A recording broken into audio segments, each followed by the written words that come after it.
नमस्कार दोस्तों, दीक्षिता हिंदी क्लासेज में आप सबका स्वागत है।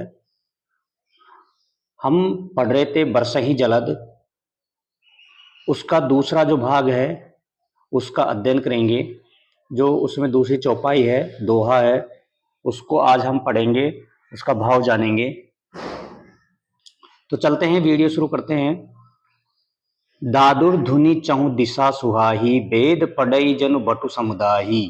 दादुर का मतलब होता है बच्चों मेंढक। चहु दिशा का मतलब चारों दिशाओं में। सुहाय का मतलब सुहावना।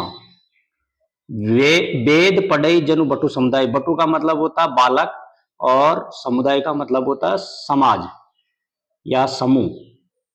यानी जब जंगल के अंदर भगवान श्री राम माता सीता की खोज में होते हैं और उस समय बरसात होती है, वर्षा होती है, तो वर्षा के अंदर चारों तरफ, चारों दिशाओं से मेंढकों की जो ध्वनि है, मेंढकों की जो आवाज है, वो ऐसी लग रही थी कि जैसे बच्चों के जो समूह है वो वेदों का पठन कर रहे हों।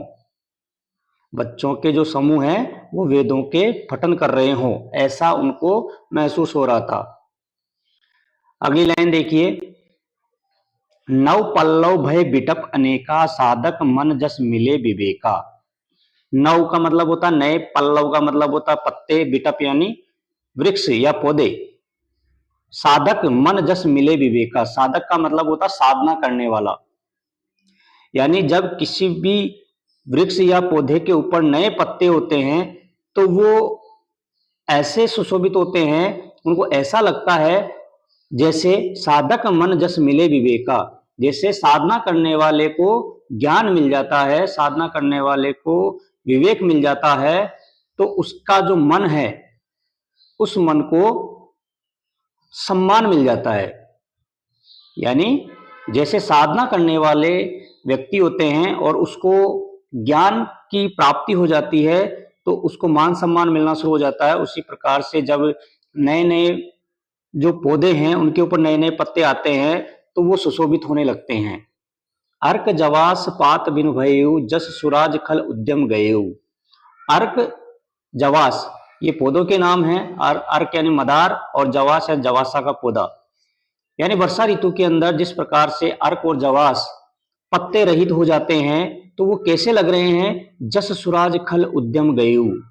जैसे सुराज का मतलब अच्छे शासक का राज और खल का मतलब दुष्ट, यानी अच्छे शासक के राज में सभी प्रकार के जो दुष्ट हैं वो चले जाते हैं, उनका खात्मा हो जाता है। उसी प्रकार से वर्षा ऋतु के अंदर अर्क और जवासा के जो पौधे हैं वो पत्ते के रहित हो जाते हैं। प्यारे बच्चों आगे देखो।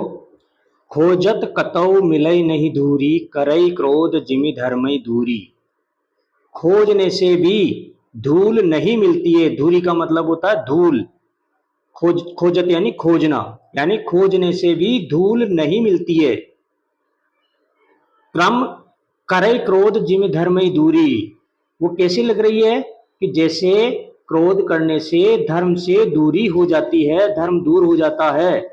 वैसे ही वर्षा ऋतु के अंदर वर्षा तेज होने के कारण सारी जो मिट्टी है, धूल है, वो बह जाती है और कहीं भी धूल दिखाई नहीं देती है। आगे देखो। शशि संपन्न सोहर मही केसी, उपकारी के संपत्ति जैसी। यानी जो धरती है वो सुशोभित हो रही है, धन धान से सुशोभित हो रही है और हरी भरी हो रही है। और वो कैसी प्रतीत हो रही है, उपकारी के संपत्ति जैसी। यानी जिस प्रकार से उपकारी व्यक्ति के हाथ में संपत्ति आ जाती है, धन दौलत आ जाती है, तो वो जैसे दिखाई देते हैं वैसे ही धरती जो है वो धन धान से हरी भरी दिखाई दे रही है, सुशोभित दिखाई दे रही है। आगे देखो बच्चों। निशीतम घन खद्योत विराजा, जनो दम्बिन कर मिला समाजा। निशी का मतलब होता है रात्रि, तम यानी अंधकार, घन यानी घना, खद्योत यानी जुगनू, विराजा यानी विराजमान है। यानी रात्रि के घना जो अंधकार है उसके अंदर जुगनू जो है वो बैठे हुए दिखाई दे रहे हैं प्रभु श्री राम को, और वो ऐसे लग रहे हैं कि जैसे जनु दम्बिनी कर मिला समाजा, जैसे घमंडियों का कोई समाज बैठा हुआ हो। दम्बिन का मतलब होता है बच्चों घमंडी या अहंकारी। तो क्या कहा है इसमें कि रात्रि के अंदर, घनघोर अंधकार के अंदर जो जुगनू है वो ऐसे विराजमान है और ऐसे लग रहे हैं प्रभु श्री राम को कि जैसे कोई घमंडियों का समाज बैठा हुआ हो, घमंडियों का समाज दिखाई दे रहा हो। आगे है कृषि निरावही चतुर किसाना, जिमे बुद्ध तजे मोह मद माना। बच्चों कृषि निरावही चतुर किसाना यानी जो चालाक किसान होता है, चतुर किसान होता है, चतुर का मतलब होता है चालाक, यानी चालाक जो किसान होता है वो अपनी खेतों से खरपतवार को बड़ी चतुराई से निराई करता रहता है। तो वो भगवान श्री राम को कैसे प्रतीत हो रहे हैं? जिमी यानी जैसे, बुद्ध तजई मोह मद माना, तजई का मतलब त्याग करना, बुद्ध का मतलब विद्वान, यानी जो जैसे विद्वान लोग ज्ञान प्राप्त होने के बाद में मोह मद माया को त्याग देते हैं, वैसे ही जो चतुर किसान है वो अपने खेतों से खरपतवार को बड़ी चतुराई से अलग कर देते हैं। आगे देखो, देखित चक्रबाग खग नाही, कलही पाई जिमी धर्म पराही।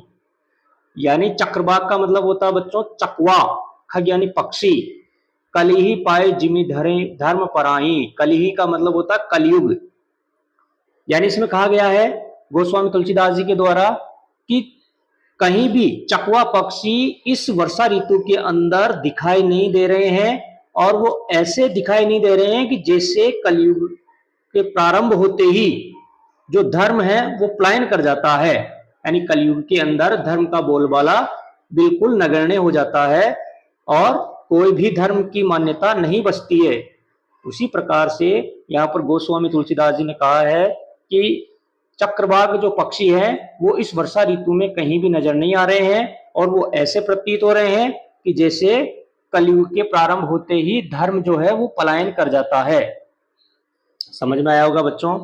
आगे देखो, विविध जंतु संकुल मही ब्राजा, प्रजा बाढ़ जिमी पाई सुराजा। मही का मतलब धरती, धरती का समानार्थी शब्द है। ब्राजा का मतलब सुशोभित होना, जंतु यानी जंतु प्राणी, संकुल यानी संपूर्ण, विविध यानी अनेक प्रकार के, यानी जो ये धरती है वो अनेक प्रकार के प्राणियों से सुशोभित हो रही है। और वो कैसी दिखाई दे रही है कि प्रजा बाढ़ जिमी पाई सुराजा। सुराजा का मतलब होता है अच्छे राजा का शासन, यानी जैसे अच्छे राजा के शासन में प्रजा का विकास होता है, प्रजा बढ़ती है, वृद्धि होती है, उसी प्रकार से ये जो धरती है ये विभिन्न प्राणियों से, जंतुओं से सुशोभित हो रही है। आगे देखो बच्चों, जह तह रहे पथिक थकी नाना, जिमे इंद्रिय गण उपजे ज्ञाना। जह तह रहे पथिक थकी नाना, जिमे इंद्रिय गण उपजे ज्ञाना, यानी इधर उधर जो पथिक हैं, पथिक का मतलब होता है बच्चों राहगीर, यानी राहगीर जब थक जाते हैं तो इधर उधर बैठ जाते हैं।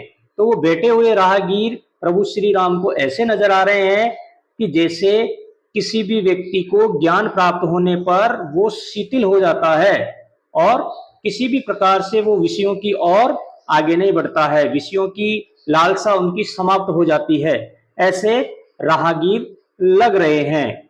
तो बच्चों ये था चौपाई। अब इसके बाद में दोहा आता है, दोहा को हम देखते हैं। बच्चों दोहा देखिए, कबहू प्रबल बह मारुत, जह तह मेघ बिलाही, जिमी कपूत के उपजे कुल सदधर्म नसाही। कबहू यानी कभी कभी, प्रबल यानी तेज, बह यानी बहना, मारुत यानी हवा, जह तह यानी इधर उधर, मेघ यानी बादल, यानी कभी कभी वायु इतनी तेज गति से चलती है, इतनी तेज गति से बहती है कि आकाश के अंदर जो बादल हैं वो भी इधर उधर हो जाते हैं। और वो कैसे लग रहे हैं प्रभु श्री राम को जंगल के अंदर? जिमी कपूत के उपजे कुल सदधर्म नसाही। कपूत का मतलब होता है बच्चों कुपुत्र, बुरा पुत्र, और कुल का मतलब होता है वंश, सदधर्म का मतलब होता है अच्छा धर्म, अच्छे कर्म, अच्छा आचरण, नसाई का मतलब होता है नष्ट। यानी जैसे कुपुत्र के जन्म लेने पर उस वंश का संपूर्ण जो अच्छे आचरण है, संपूर्ण जो अच्छे कर्म है, धर्म है, वो सब नष्ट हो जाते हैं, ऐसा प्रतीत हो रहा है। आगे देखो बच्चों, कबहू दिवस मह निबिड़तम कबहू क प्रगट पतंग बिनसय उपजय ज्ञान जिमी पाई कुसंग सुसंग। कुसंग का मतलब होता है बच्चों बुरी संगति, सुसंग का मतलब होता है अच्छी संगति, पतंग का मतलब है सूर्य, निबिड़ का मतलब घनघोर, तम का मतलब अंधकार, दिवस का मतलब दिन, यानी कभी कभी दिन में भी, यानी कभी कभी दिन होता है तो कभी कभी घनघोर अंधकार छा जाता है और कभी आकाश में सूर्य उदय होता है। तो वो कैसे दिखाई दे रहे हैं कि जैसे कुसंगति के चलते उसको ज्ञान प्राप्त नहीं हो पाता है, और अगर अच्छी संगति होती है तो उसको ज्ञान प्राप्त हो जाता है। यानी बिनसय उपजे ज्ञान जिमी पाई कुसंग सुसंग, यानी अगर बुरी संगति के साथ में रहेगा तो उसको ज्ञान की प्राप्ति नहीं होगी, और अच्छी संगति के साथ रहेगा, अच्छी संगति करेगा तो उसको ज्ञान की प्राप्ति हो जाती है, ज्ञान मिल जाता है। इस प्रकार से इस दोहे के अंदर ज्ञान के बारे में और संगति के बारे में बताया गया है कि अच्छी संगति करने से क्या असर होता है और बुरी संगति करने से क्या असर होता है। तो बच्चों आपको समझ में आ गया होगा, ये रामचरितमानस के किष्किंधा कांड से लिया गया है। मैंने शुरुआत में ही आपको बताया था कि ये जो दोहा चौपाई है गोस्वामी तुलसीदास जी ने रामचरितमानस के जो किष्किंधा कांड है वहां से लिया गया है, क्योंकि रामचरितमानस एक छोटा ग्रंथ नहीं है, बहुत बड़ा ग्रंथ है। इसको विश्व के 100 जो सर्वोच्च ग्रंथ हैं उसके अंदर इनका नाम लिया जाता है। विभिन्न भाषाओं के अंदर इनका अनुवाद हो चुका है, और इसके 7 कांड हैं। मैंने शुरू में भी बताया था आपको, सबसे बड़ा कांड बालकांड है। तो इस प्रकार से रामचरितमानस के किष्किंधा कांड से इन दोहा चौपाइयों को लिया गया है। तो आज का जो दूसरा पार्ट है वो खत्म होता है, समाप्त होता है। आपको वीडियो अच्छा लगे तो लाइक करना, इसको शेयर करना और सब्सक्राइब करना, और बेल आइकन के बटन को दबाना, जिससे कि आपको नए नए जो वीडियो आए वो तुरंत आपको सबसे पहले मिल जाए। ठीक है बच्चों, धन्यवाद।